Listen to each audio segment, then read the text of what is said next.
So, how would our musical performers go about preparing for their auditions? That's an interesting one, because sometimes musicians have a first study, sometimes they have a first and a second study. They're singers, they're classical instrumentalists, they're jazz, etc., etc. The first thing they must do is make sure that they are so well prepared in terms of understanding the accompaniment. Yeah. They know where they're placed within the performance, so that if a stranger accompanies them in the audition panel, they're not put off by that. They've got to be prepared for that. Yeah. So I think it's a really good idea to actually get somebody else other than their music teacher to play for them before they actually arrive. Okay. So that, if there is a bit that's difficult, they're aware of it, so that if it comes up in the audition, they don't get put off with it. There's always that dreadful sort of moment when you are playing away and you think the pianist has played something that they shouldn't have played.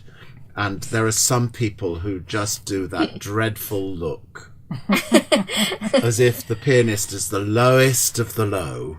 And it doesn't go down very well. And actually, they've only had 5 seconds to prepare the piece, exactly. And you've been working at it for months, and that goes for musical theatre too. And there's one lovely moment, if I can just say, in Joanna, when people sing that for an audition, there's one moment when Sondheim has this sort of natural against a flat, and often the singer will do that nasty little look at the pianist as if they've made a mistake. And Sondheim actually wrote it, and it actually means that they don't know the accompaniment. Yeah. So there really has to be that. And I think the other thing about music is that they must be playing things that they're technically accomplished to play. Try not to take risks in an audition. Try not to do the piece that you've just been learning. Okay.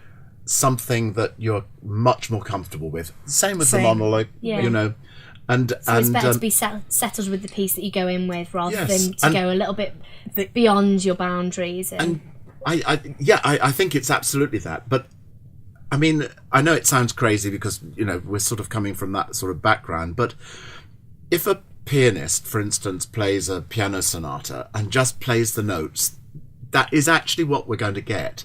But if a pianist can actually feel that there's a journey through the piece and they've got some sort of narrative, and they're actually thinking in their head, this is where this goes, and here, you just feel something. Yeah. I can't tell you what a difference it makes in the actual audition room to the panel. They just, it's electric. And that's what performance is about. Exactly. So technique, definitely. But the artistry must be considered as well.